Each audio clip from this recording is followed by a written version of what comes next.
Good afternoon. Welcome, everyone. How's everyone doing? Had a good afternoon of sessions? Some of you feel really far away. I would love for some of you to come a little closer. We only have a few more hours together, so let's take advantage of this time together. But welcome, and welcome to those of you who are joining online. You already have a front row seat, so you can stay where you are. But I'm Kate Warren, and I'm Executive Vice President, Executive Editor at DevX, the media company that covers global development. And I'm really honored to be moderating this final closing plenary session here at the World Data Forum on emerging trends and partnerships to develop the data ecosystem. We're going to be taking a look at what's ahead, what's next, how we as a global data community can lay the groundwork for the future. We have a great lineup of panelists here, and I think most of them are by now very familiar names and faces to you, but I will introduce them nonetheless. I will also say that we will have time for audience Q&A, so if you have any questions, keep them, jot them down, and we will pass mics a little bit later in the program as we have before. And for those of you who are joining online, please feel free to submit questions. One of our colleagues will be keeping an eye out and shoot them over to me on my phone up on stage so we can bring you into the conversation. But I hope you had some coffee. We have a little more steam left in you as we head into the final stretch of this forum. But I think we'll have some exciting commentary we'll be able to have today looking ahead to the future. But I'd like to introduce to my immediate left here, Ms. Nena Rakanma, who is the board member for International Digital Health and AI Research Collaborative. We have Carla Yi Ames, who's the platform curator for data policy at World Economic Forum. Elsa Dooley, who is the director general at the Institute of Statistics in Albania. Camilo Andres Mendez Coronado, who is the national and international relations coordinator at DANI, Colombia. And Claudia Wells, International Hub Director for Development Initiatives. And many of these are actually members of the planning committee, so particularly honored to have you join this conversation. So again, if you have questions online, please feel free to submit them because we do want you to feel part, even though you can't be here in the room with us, we want you to be part of this conversation. But to kick us off, Nena, I would like to start with you.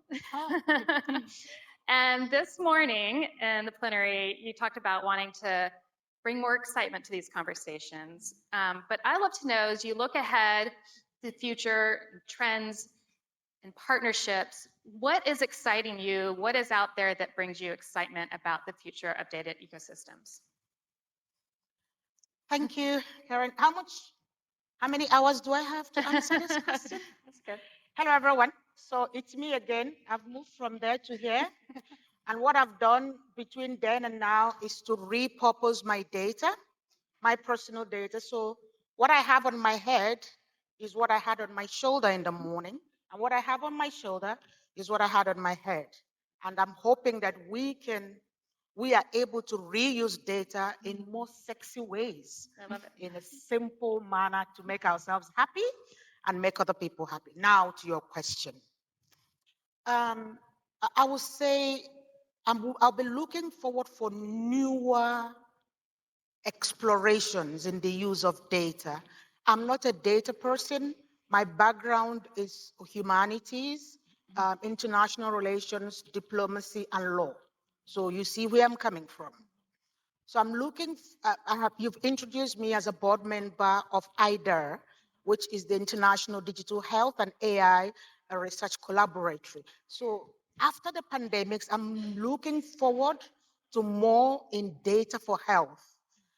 I'm looking forward to more research. I don't know if my friend Omar Said from Pakistan is here. He kept bugging us on the role of universities, but I will expand it into the role of research and development, and not just statistics and digital. That's where we're coming from, but I think we should open up more.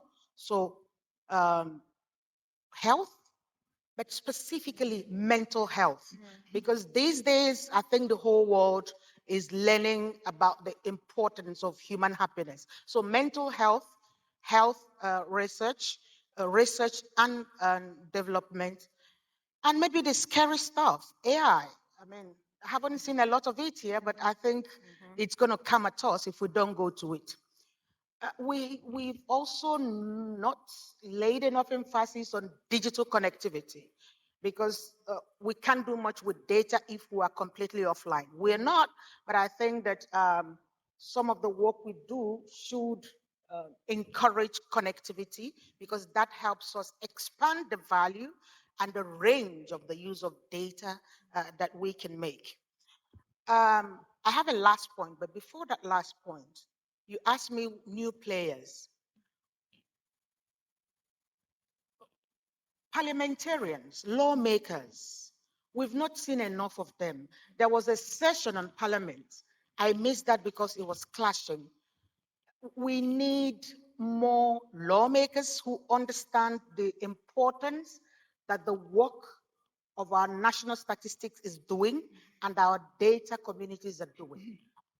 For even if just for budgetary reasons, so that when the national budget comes to the parliament, they will agree to the budget that should be allocated to our national statistics bodies. But also when they make laws, they take, we talked about data-driven policy making. So I think that our parliamentarians, our lawmakers, our regulators should be a constituency that should be more visible. Women in data. Where are the women in this room? Woo! It's women in ICT day to day, right? I know that is driven by ITU, but please let me celebrate women in data and hope that we will see more young women, women in STEM, women in schools, women in data, everything, data mamas, data grandmamas, bring them on. I love it. Great. Yes, applause for that. So Carla, I'd love to hear what you think about are some of the big trends that are impacting, particularly what partnerships are needed in the data ecosystem. Sure. Thank you, Kate.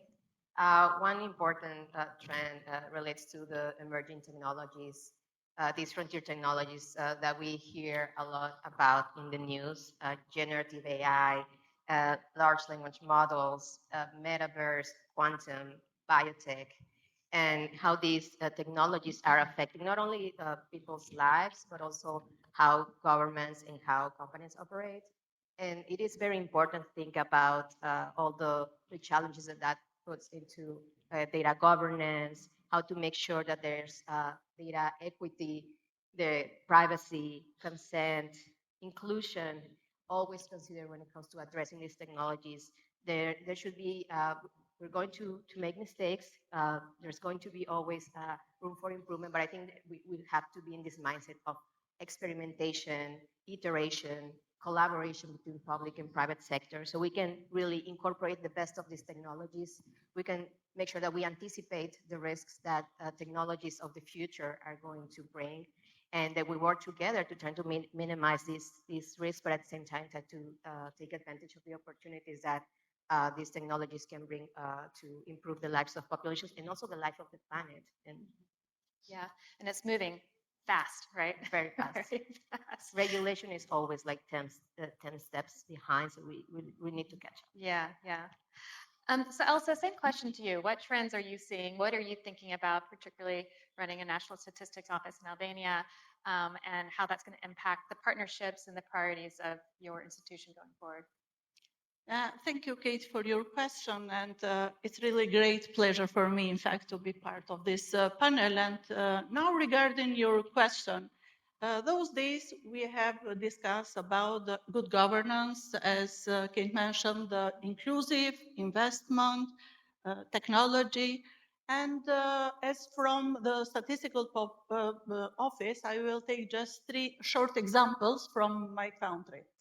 What it has been recently is that the National Statistical Office is under the good governance in the national development strategy in the country, meaning that the governance, if they need to monitor in very good way and in transparent way, they need to have the good statistics. They need to have more statistics. They need to have the high quality statistics. In this direction, it's a really very good that the role of statistics, it's a really strength in a way that they have the ability to provide more and more data in high quality level. The second is that the Albania has started to be part of the smart specialization strategy, S3, which is in fact an initiative has started with engagement of the 4 helix of the country, such as the local and central government, the entrepreneurship, the academia, and the businesses, and the civil society, which is really very important. In this group, in the 4 helix, each of them has their role. What is the role of national statistics in this group, in drafting this strategy? Not only in providing the key indicators which are needed for this strategy, but as a contributor for offering their knowledges in the methodology, how to provide the other producers of the data in the good quality, how to estimate their methodology in direction of definitions or concepts which are really so necessary for having a good data and good statistics. And the third is starting from the key priorities of the country. We have started a process with the Ministry of Environment and Tourism to create the ecosystem of the data in tourism statistics. What does it mean? That Albania is a really beautiful country, and we want to make it attractive, hospitality, and through data. And it's really very important to have the more inclusive data in the tourism statistics.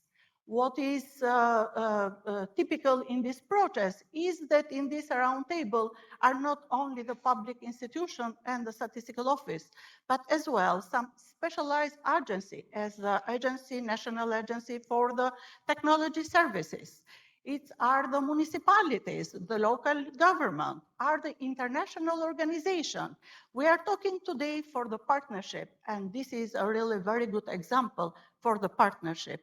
It's really that we have just started it, but at the end, we will expect really very good results, as starting from the priority, the key priority of the country. It doesn't matter that you are a small or big country. The data and statistics are necessary for all. The problems are for all. Even that we are a small country, we need to have more inclusive data. We need to invest on the data. And those 3 examples tell us that if we'll be in partner with the public institution, with the private companies, with the civil society, with academia, and with the local government, it will be really at the end a good results of having the more inclusive data. Thank you. Great. So are you suggesting maybe you can host a future World Data Forum so we can all see Yeah. Albania? Great. Milo, I would love to hear, what trends are you seeing? What are you thinking about and how that's impacting your work and priorities? So this morning when I had the chance to share some of my perspectives, I had a very straightforward line of thought. But throughout the day, I've had the chance to meet with some people, and these ideas keep constantly changing, and the priorities and the trends, they always change, because when I hear someone like Nena talk, I feel inspired. I feel challenged. I want that to be my priority.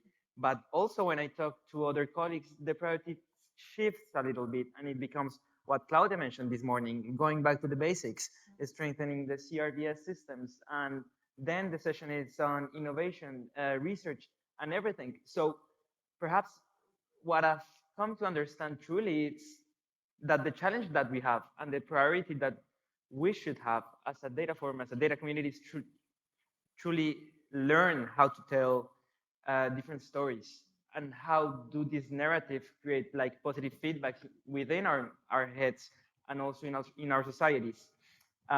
Just in an event before I was trying to share what is Colombia, and this is something that it's anchored in my heart and my head. But if I told you, for example, what's Colombia the #1 country at? From our perspective, we are the happiest country in the earth. And I'm sure that perhaps this is something that happens in also other countries. Colombians believe that we have the third national best anthem in the world after the Marseillaise and other one. We've never know which one is the first one. So for me, it's truly how do this information gets a story that lies behind, and how do we get the others to trust these ideas, and how do we get the others to build with us these common narratives. So that's the challenge. How do we manage to, as a statistical, well, from a statistical office perspective, how do we manage to build different governance frameworks, taking into account ethical frameworks as well, and engage with others and build this common idea of why is data good and why should data be something that it's worth investing on. Yeah. Claudia, I know you this morning talked about the investing in the foundational framework, but as you think about innovation, what's next, and new trends, how do you see finding that balance in investing in the basics versus looking ahead at what's in the future? Sure. Well, Beth, let's give it up for our female majority panel and our sole male on the panel. So thank you very much there. I think we've made progress. This is fantastic. There are two things that are, there's lots of things going around in my mind after today. It's been such a busy 3 days. The first one is, when thinking about inclusion, no step is too small as long as you're going in the right direction. As long as you're trying to open your data sets up, as long as you're trying to forge those partnerships, as long as you're trying to make those connections, that's good. And you've got to go and you've got to keep on trying. And the second one in terms of conclusion is that in inclusion is that we are never done. You'll never go, right, that's it, we're inclusive. We've got to continue and we've got to really support each other in that journey, because it can be exhausting and it's going to take a long time. And I've been reflecting on some of the themes that I've heard, and there are 3 words that are in my head. There's people, there's partnerships, and there's process. And I've heard some great innovations around inclusion and people. I've heard about statistics offices using art and music to improve inclusion in the census. So I think this is speaking to exactly what Naina was talking about. You know, we need to be more creative and think more creatively about how we engage people in our community. We need to think about not just what we're collecting, but who's actually doing the collecting, because that's really, really important. And that can really bias kind of some of the collection procedures. And we need to think about how, when we're working with communities, we can work through intermediaries that really increase that trust in what we're doing. And we must ensure that what we're doing isn't extractive. And I think this is so important. All too often, we go to communities to find out about them. And it's not, and it should not be an extractive process. There should be a cyclical process. There should be feedback loops within there. It should be part of a value chain, which I actually see as a value circle, which is really important. Process, like I said, not about the value chain, these small steps. And then partnerships. We've got lots of expertise that we need to leverage, and these things take time, but we do need institutional arrangements to help us here. And this is where, if you'll allow me, because I am so passionate about these foundational systems, because they're the things that are going to enable our innovative big data, small data we need those foundations. We need to count people. We need our every birth, every death registered. We need our businesses registered because they're fundamental economic concepts that allow growth. And if you'll allow me, I'll ask a question to my colleague here from the World Economic Forum, because we should be forging a partnership between the World Data Forum and the World Economic Forum. How can we bring these two things together and really, really raise data within that big policy dialogue, within that future visionary thinking that's held within the Economic Forum? And how can I be part of that discussion? Yeah, I know. I think we talked this morning about how often we're preaching to the choir of it, and it's often the same communities that gather together, and how the data community can get in front of other communities, vice versa, what actors that are maybe are missing from here we'd like included. So Carla, do you have a response to that? And you work and engage a lot with private sector, certainly through Davos. There's a lot of involvement with world leaders and CEOs of big companies. So what do you think the data community should do to better find linkages and communicate the importance of this work to those kinds of stakeholders? Sure. Now, as an organization, we believe in the importance of public-private collaboration, multi-stakeholder collaboration.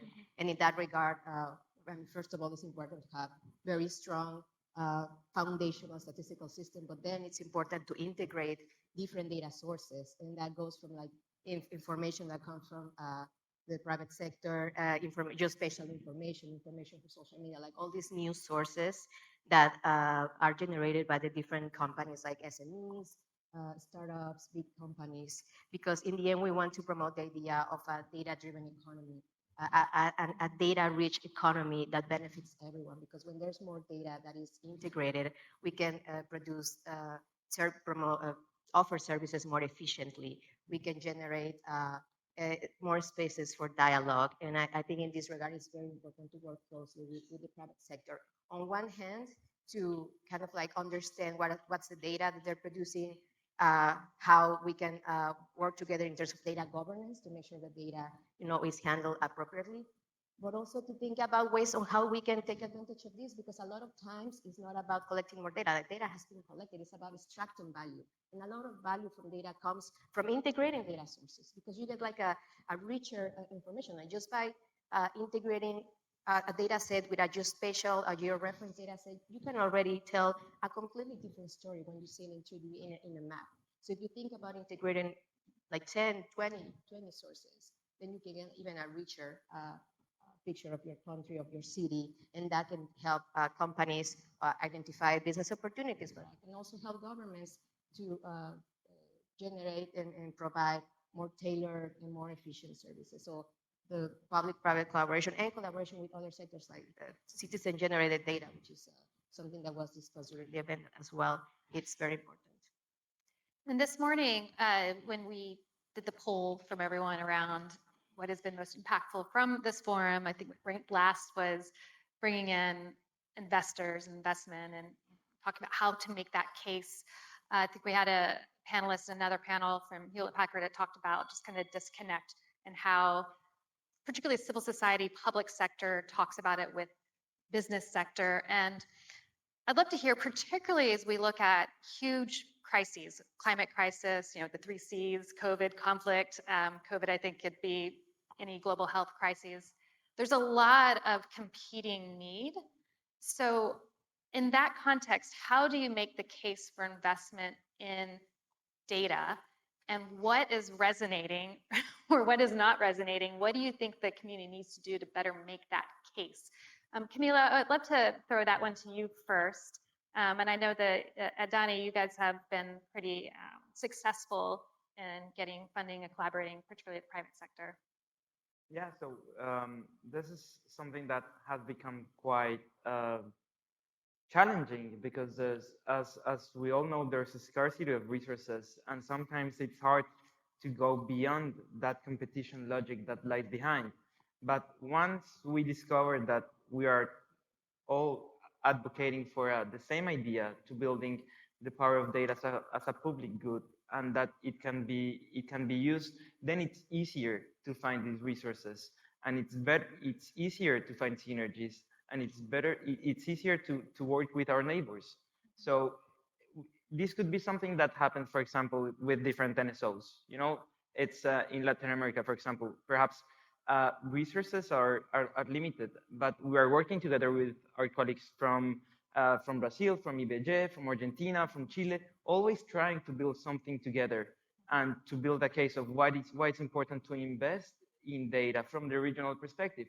But this is something that we have also been doing from the national context, and it's in diversity, and it's always trying to move the needle a little bit forward. It's not just for the sake of the money, it's for the sake of what does it bring. So we are truly, and this is something that we have received a lot of collaboration from our colleagues at the United Nations Statistical Vision, which is all about this.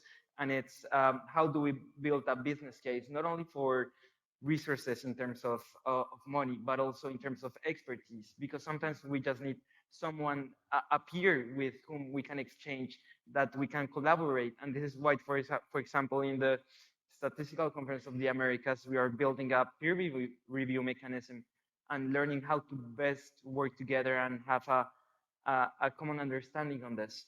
So, yeah. Claudia, do you have thoughts on this? I know we were talking a little bit about this earlier today. Yeah, and I think you say we've had a big crisis that's made the biggest case for foundational data. I can't think of a bigger case for foundational data systems, in particular death registration, than the COVID pandemic. And it really dominated the last World Data Forum. We talked a lot about civil registration, a lot about, in particular, the fact that death registration, we have like barely 50% of the world covered, let alone cause of death registration. So I feel like we had the incentive, but what worries me is, have we followed through on that? Because I haven't heard a lot of discussion about, well, what's the progress we've made on civil registration since then? And maybe I've been in a lot of sessions, maybe I've just missed the discussion, I hope I have, but yeah, I think we need to ensure that actually there was a huge case, in particular for looking at trends. It was a global crisis. We needed a global data response, and so there's the case, and there's the partnerships that we needed. We also needed that really local response. We saw citizens and communities responding and supporting people as we were locked down and not able to move. And so I think it was the biggest case for data that we've ever seen. And I think that's our lesson there. I don't think I don't think we need any more, to be honest. But we need to be honest about how long it takes to fix some of these systems. I mean, my question in the final plenary, actually, at the last World Data Forum, was that we were there in Bern. We were still talking about death registration, and absolutely we should have been. But, you know, kind of in the higher income countries, we've had death registration for hundreds of years. So what is it that makes it so difficult? And it's because it is difficult. It's not just about simply going out and registering people. There's a whole issue of legislative issues that need to go along with that. You cannot go to a funder and go, right, I'm going to implement death registration in this country, and it's going to take me 3 years. It's not going to happen. I think I was talking to a colleague from an NSO, and he said, we've been working on this for 14 or 15 years, and we're finally being seen to make progress.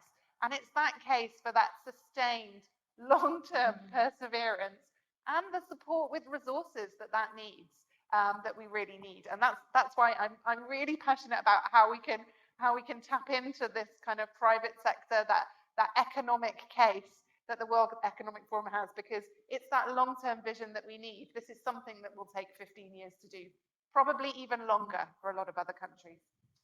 Yeah, and Nana, I'd love for you to jump in on this and thinking about kind of the role of partnerships. And you say you don't come from a data background, you come from a law policy background, and this morning you pushed for more advocacy.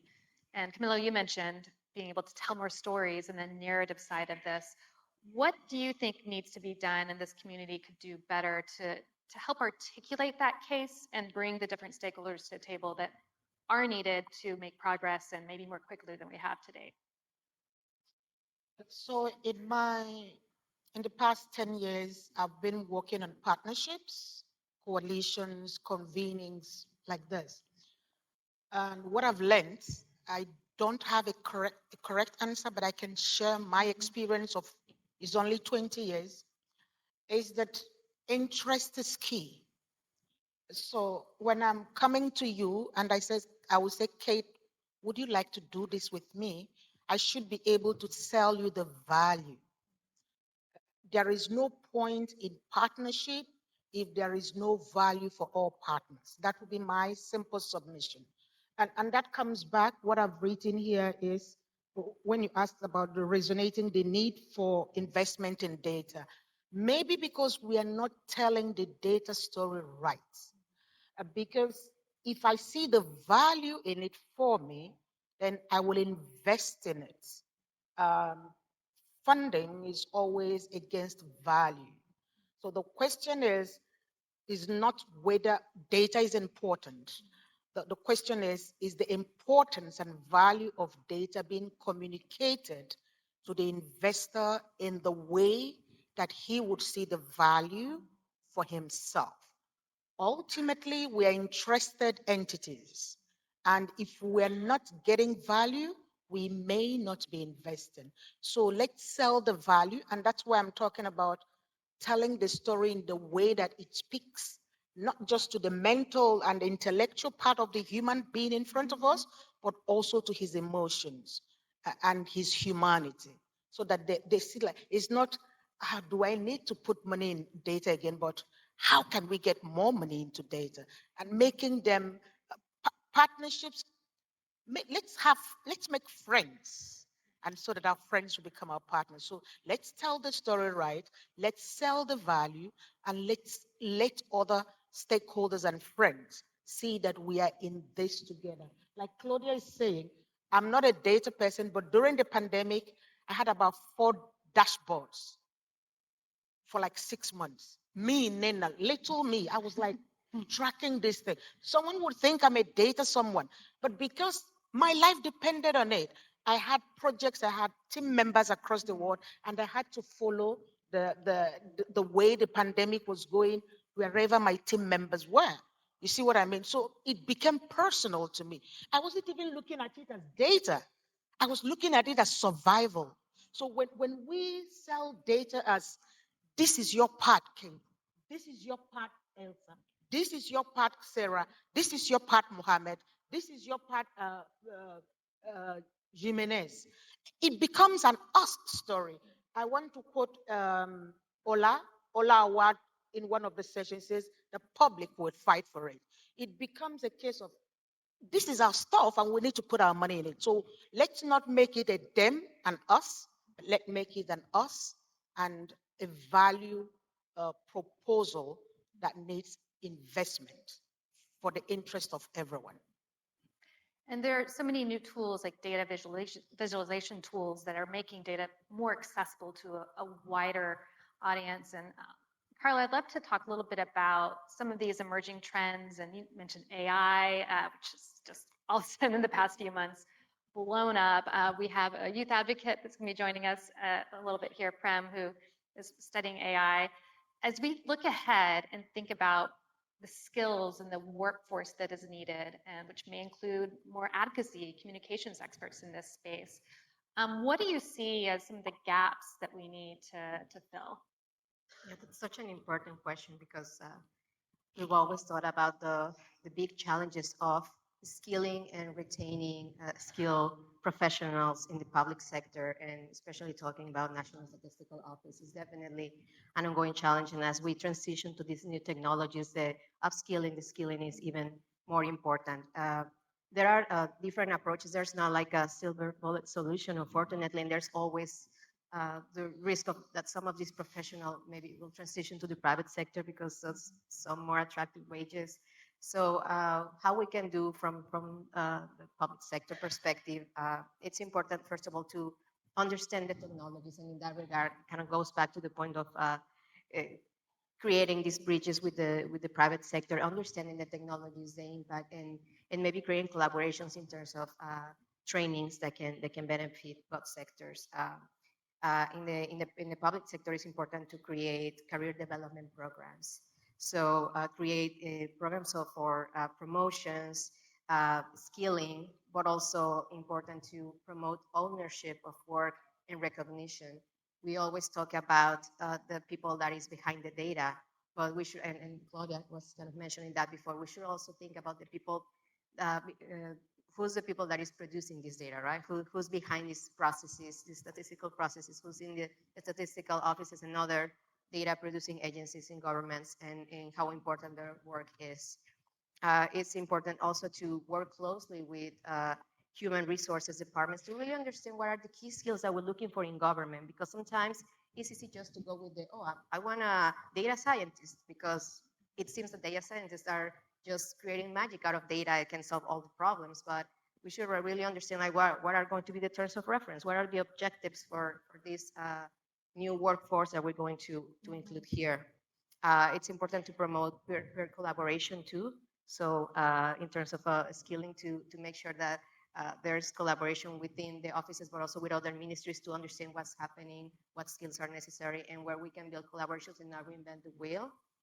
So that's a very important point, and also related to kind of like skilling and to help offices have continuity as there's sometimes like a rotation of personnel. Is important to create guidelines, manuals, like standards within the organizations to make sure that there's transparency when it comes to the methods on how we handle data, but also there's like a legacy systems that can ensure continuity of the work and the analysis moving forward. We know that there's always the challenge with new technology, especially with algorithms when it comes to what's happening, how it's designed, and in that regard, it's important to be transparent and to generate like these guidelines to make sure that we're like working with the data, and also like the needs are aligned with the skills that we're demanding from the professionals.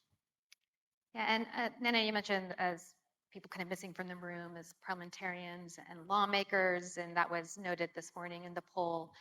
And data can be political, right? So there's different ways to interpret the data, to communicate the data that can have different political agendas.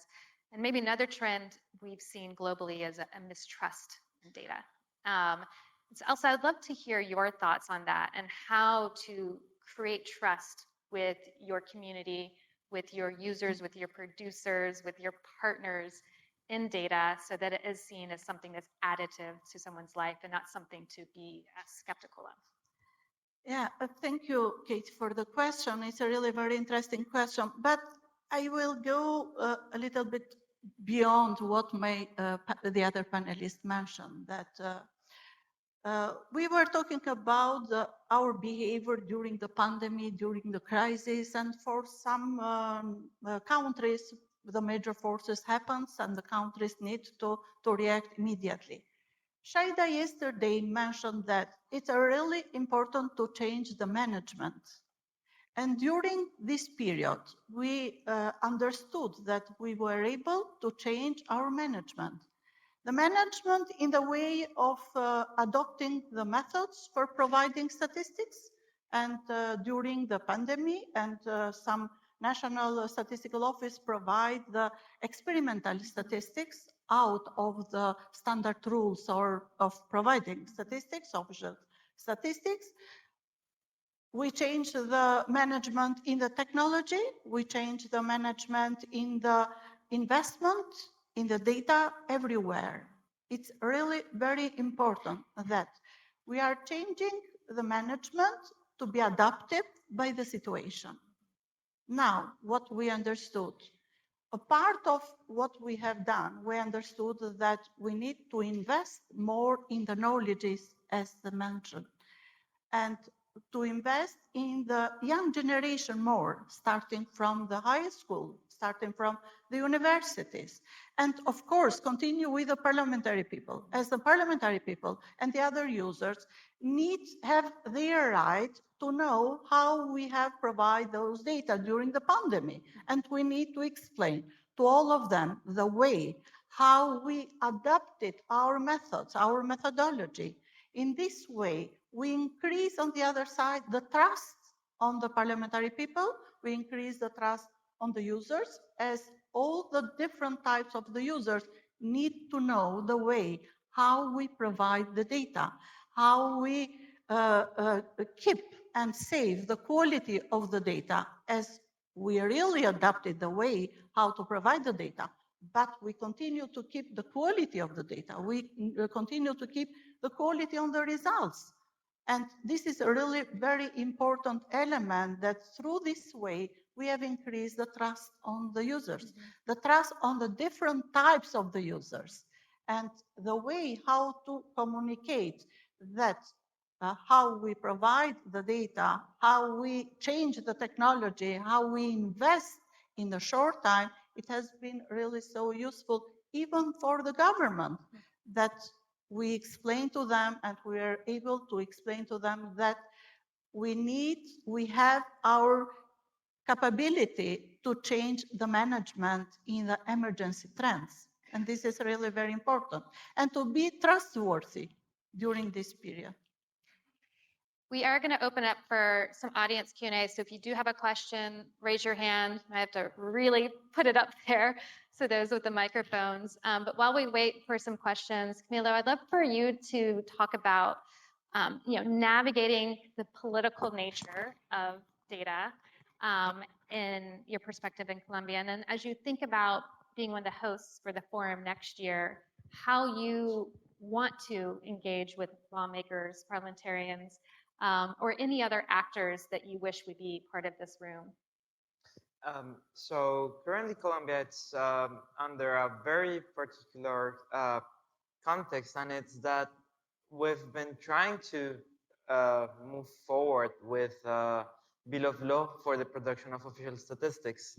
This process has taken more than 5 years, and we've trying to engage with different lawmakers, and it's very difficult to engage with them because data is not their priority.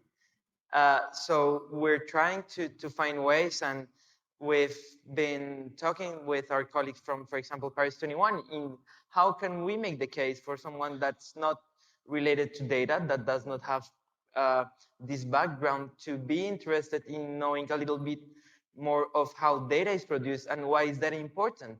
Because sometimes, and I believe that this is some of the challenges that some other national statistical offices face, and it's how can I be seen some sort of different, like the main way in which resources are allocated in the different regions. I have more to offer than a census every 10 years. I have more to offer than I don't know what other product, but it's important for them to work with us and to understand that data is important for the policies that they do. So we're trying to find different approaches. We have learned from our failures. For example, Colombia, it's a country with more than 1,100 municipalities, which are very stretched out. So we cannot be in every single one of them. We cannot sit for 3 hours with each local major. What we can do is to truly try and understand new ways in which we can cultivate data literacy. This goes not only from what we can do now, but what we can do in the future. So when we see like exciting young women like Prim that are interested and that want to have impact, we have to take in on this. We have to acknowledge from the public perspective that there's a growing civil society that is taking an interest and it's willing to make an impact, and we have to just enable those change makers to lead the way, because if not, it's just static and it's all the way starting anew. So it's important from the statistical office perspective to build this data ecosystem, because if I just only focus, for example, in this law, it will change, and then it's not only admin data that we're after, it's private sector data, and the next, and the next, and the next.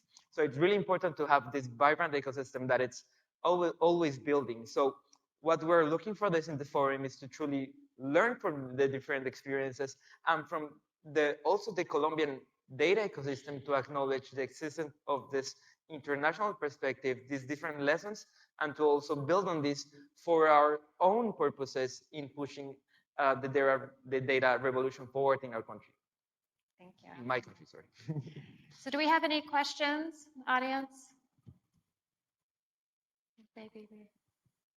I do have one that came in online. I have one. Yeah? Okay. You have a question, I great. do have a question Yeah. for our next host. Yeah. Now you know that I'm a troublemaker. I know Medellin. I know Bogota. I've been around in that country, even on data issues. So I'm going to be holding you to a higher standard than I held China. What would you be introducing in terms of partnerships? Because I know that in Colombia and in Southern America, for that matter, the civil society, the communities, the young people are more engaging, if I should use that word. So what are your thoughts in that way, that kind of partnership? It would be good to know what to expect apart from getting gold. I think that one of the difficult things and that we've seen, for example, in the example from the Swiss data forum, from this fourth data forum in China, is what's the role of the host? Is the host like someone that comes in and tells you we can do this, we can do that? We have a program committee to work with, so I don't think that it's an answer that I can tell you, Nena, let's do this, because I know that you will tell me no, and we'll engage in a discussion and try to build something different.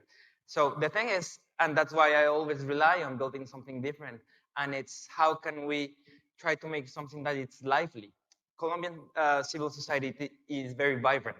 So Bogota, it's a very cosmopolite city. It's 8-9 million people. Like every capital city in the country is hated by the rest of the regions. So we chose something different, something more welcoming, in which people are very eager to collaborate. Colombia is also a country that's very uh, has a very engaging civil society.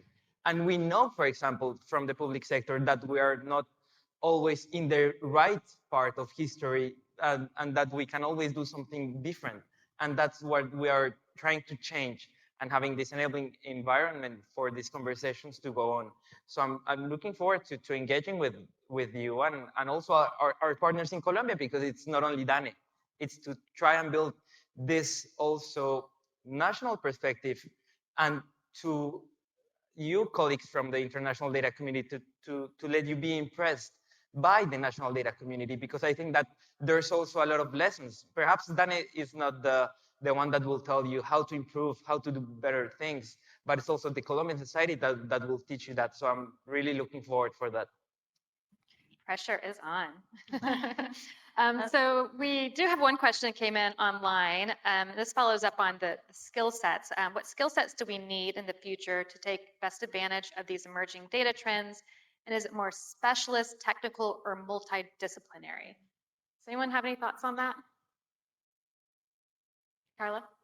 Yeah, I think it's definitely multidisciplinary, because on the one hand, of course, you have the technical skills, but a lot of times, you don't have to be an expert in econometrics. I mean, it's good that you have some coding experience. I personally love coding, so I encourage everyone to try at least once in their lives. But a lot of times it's more about data visualization and storytelling, right? And business intelligence. So there are many tools, exactly. Music to Nana's that ears. exist that make it so easy. You can just input a data set and you can like play with the variables, and you should let your user, you should make it user friendly so they can also play with the data. And so in that regard, I think it's important to not overcomplicate the analysis, but more focus on the value of the data, on the story, and I think that's a very good point. But yeah, I mean, it's definitely multiple approaches. I would also add that the soft skill part of it, it's important. I think we talk a lot about data as the very, like, the rational, the hard evidence, but I think the soft side, if I should, for lack of a better word, the empathy side of it, the interpretation, the understanding that there's people behind these numbers. You have hard numbers, and it's so easy just to see the statistic, and you kind of like abstract yourself from that. And so we should always like go back to the what's the origin of this is like people. So yeah, the skills are important, the hard skills, but also the soft skills, you know, building empathy and understanding the realities and the context and the culture around this data. And I know you want to jump in here. Please don't laugh. Can we teach dancing skills to statisticians? That's a simple skill. Get statisticians to dance. Simple skills. So between now and Medellin, learn some dancing steps. No, but seriously, the people skills, the communication skills. The vision of this forum is to bring communities and the digital world closer to statisticians and draw statisticians out of their normal technical selves into the brighter, the more storytelling. I have great respect for the work that statisticians do, but we need to communicate it. So the skills, the people, the communication skills, the branding skills, the advocacy skills are very important on the side of the technical guys, but then the technical and the methodological is also, and the discipline is important for the other communities. Because to be honest, we've seen advocates want to integrate the data they've produced into national statistics system without authentication, without the rigor that it requires. And sometimes they will come to me and say, the National Statistics Office hates me or does. No, it's not about hating you or liking me. So digital people must also calm down because you are dealing with data that once it is published, you may not be able to take it back. So that cross-fertilization, making digital people more focused, more technical, and cooler. I mean, people like us need to calm down, right? And then people at the other end need to warm up so that we can get into something balanced. Can we add translating data from political to people-centered, whatever it takes to repackage it so that we can see it with new eyes? Those kind of skills are important for data to be owned by everyday people. Thank you. Elsa? This is, I think that it's another example of the cooperation and the collaboration. It's really that the new trends of the development in technology, in the innovative way of providing the data needs new skills and new knowledges. And really the close collaboration between the statistical office and who provides the data with the universities, with academia, with the scientific people, it's a really very important and crucial, as in one way, it's a kind of exchanging the knowledge is between the two elements, the two body, in a way that we can express how we provide the statistics and from the universities, including the new curricula in the latest recent development, and working closely with scientific people, we can learn more how to implement those new methods in our providing statistics. And this is a really very important and crucial nowadays, that the scientists has developed really so fast. We need to run really fast to catch them. Sometimes it's difficult to catch them on time, but even though we try. And this is really very important. You mentioned the Medellin, what we expect from the next, and Nina with her eyes asked. Today in the program committee plenary session, we discussed about what we have done from the first UN World Data Forum, from the Cape Town Global Action Plan, what we are doing today, and what we'll do tomorrow. This is a kind of the progress that we have done from the first forum till now, and really we expect more in the next forum. We mentioned today that we collect the brilliant ideas from the different community, from the different stakeholders, from the different actors. And at the end, we try to be more selective in a way that what are the proper thematic areas that we need to discuss in the forum. We need to spread out, to catch from the others, to implement them. And this is a kind of the relation between the question about World Data Forum and World Economic Forum. Here in the forum, we bring the ideas, and in the World Economic Forum, which is more specialized in economists, we find a new way how to provide economic data and how to be smart in providing and innovative the new economic data. Well, as we think about new skills and the future of development, I think now is a good time to introduce our youth advocate to the stage. We have Prim Rajasurang Wangprase Manko, who is the youth activist in AI for Better Lives. And as a youth advocate and AI engineer, Prim was the opening speaker at the Asia and Pacific Forum on Sustainable Development at UNSCAP in March, just last month, to represent youth voices at the Youth Forum. She is here with us in Hangzhou, and I think she's added a lot to the conversations the past few days and making sure the youth voice is represented. And she's here with us now to share her thoughts with us. So thank you, Prim.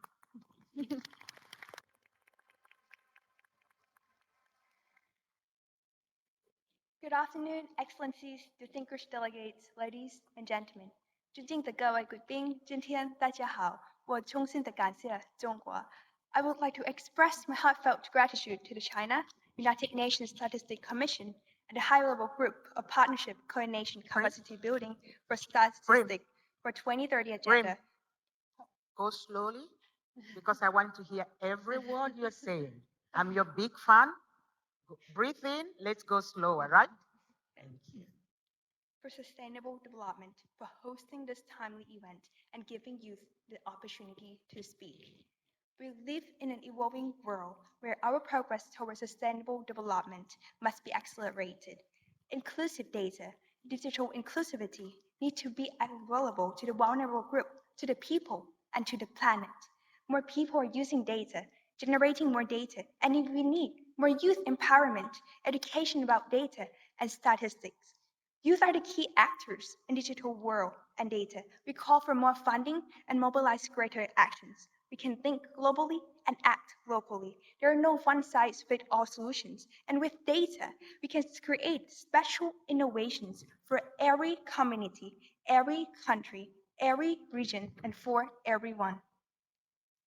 Youth will make a revolution, resilient to national data ecosystem, including youth and vulnerable groups, to the women, children, marginalized communities, people with disabilities, LGBTQI+, and the elderly are underrepresented in the data, and the government must make decisions on the inclusive data and transparent on the statistic.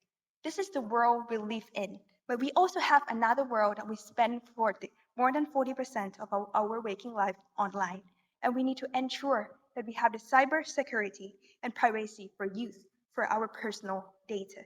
Data is everything. Data is a power, and data is a solution. Data is a revolution and a game changer for technological research, policy making, international collaboration, and partnership to have a global action. We are sharing the data, we share the knowledge, and we share prosperity, and then we are sustainable. Youth like to amplify innovative efforts using data-driven method with disaggregated data for sustainable development solutions. We need rapid boost in data and statistics. Data will help to build a more systematic approach. So let's work together to encourage more youth, more women in data and science, empowering youth with digital literacy, connectivity, STEM education, innovation, and partnership for a better and more inclusive data with youth at the forefront. I am so lucky to be here as a youth representative at the UN World Data Forum and an Economic and Social Cultural Youth Forum, so ECOSOC Youth Forum, and it would be a great opportunity that we can have deliver more data into more young people. Data is hope. Data show us the way and the path into the future. We can forecast and perform predictive analysis using statistics and data science. I am the future, and you are the future. All of us, we will make a better world with data. But innovation, and we need to have inspiration, passion, and creativity that youth can support data innovation and nurture partnership. So please include us. We want to be the part of the data. We want to use data to drive our world, our future for all stakeholders, including the government, civil society, and the private sectors. Youth can create new technologies, the new way, the new solution. Artificial intelligence and data science will be a key player in finding solutions for data and the statistic. Data is a key changer and a key solution. The data must be inclusive. The data must be accessible. The data must be protected. And we protect the data. We protect our world. We protect our rights. And let's transform the data into the action now. Thank you.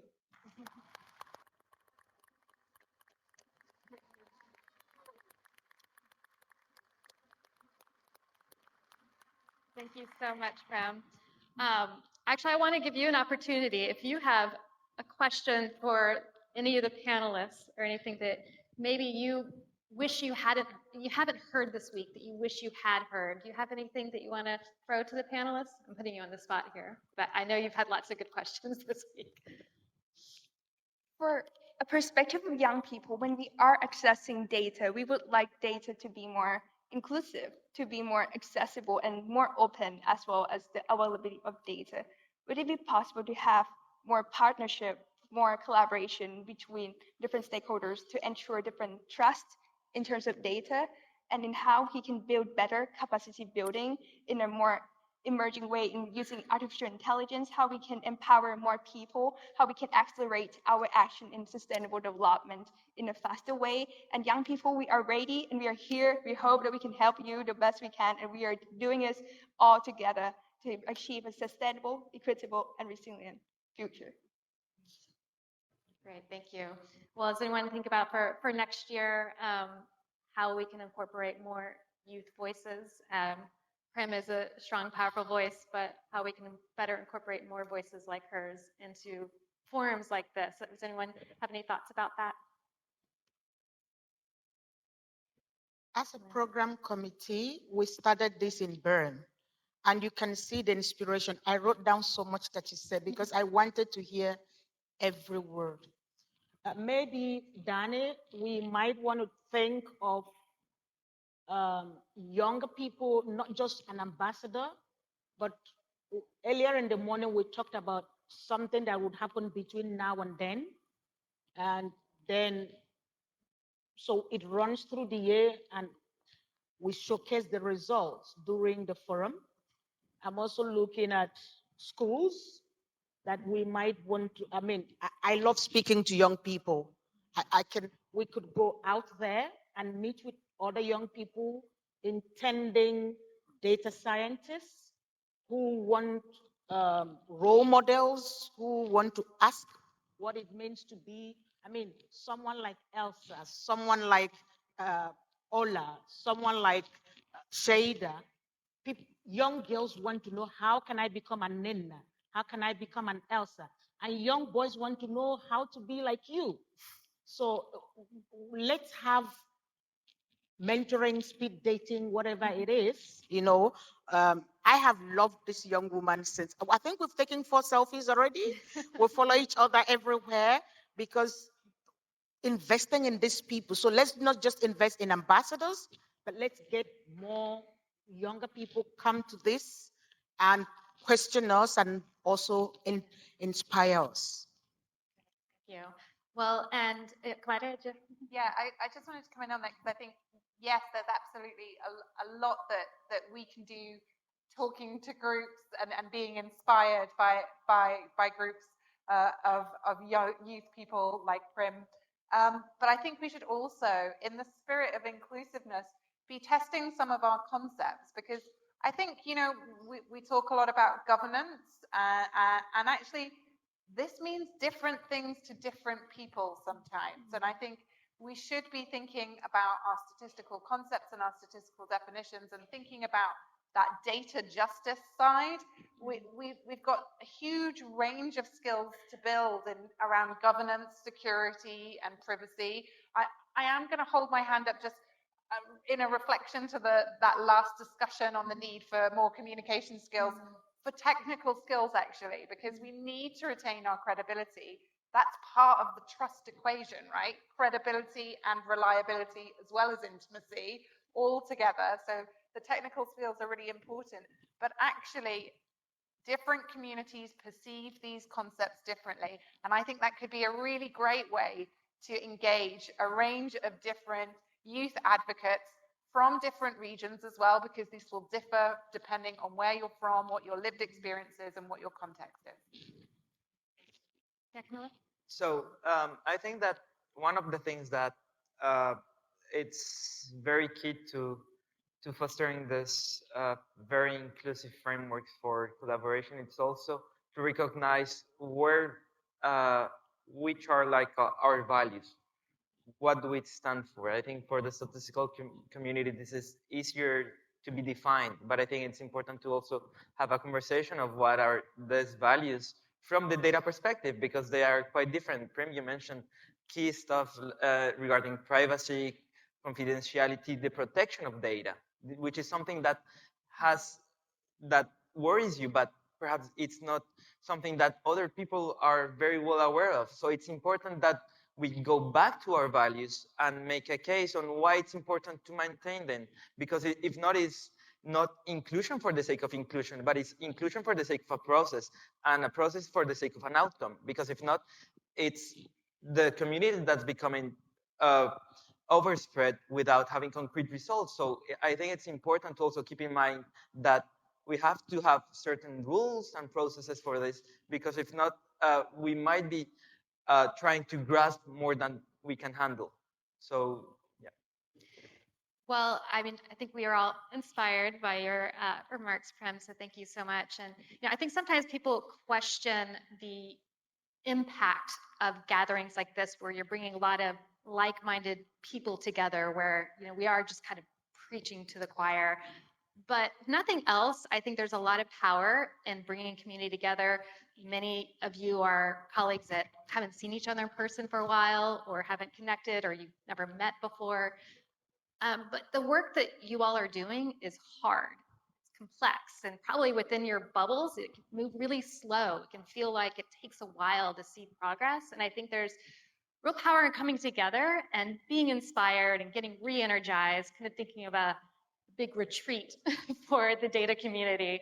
So I'm so pleased that so many of you were able to attend here in person, and I hope that you are going back home motivated and energized and inspired to keep doing the good work that you are doing. And we only have a couple of minutes left before we'll move into the closing ceremony, but I just want to hear very quickly from each one of you what inspires you, and what are you going to bring back to your work next week? And again, very quickly, and I'll start with you.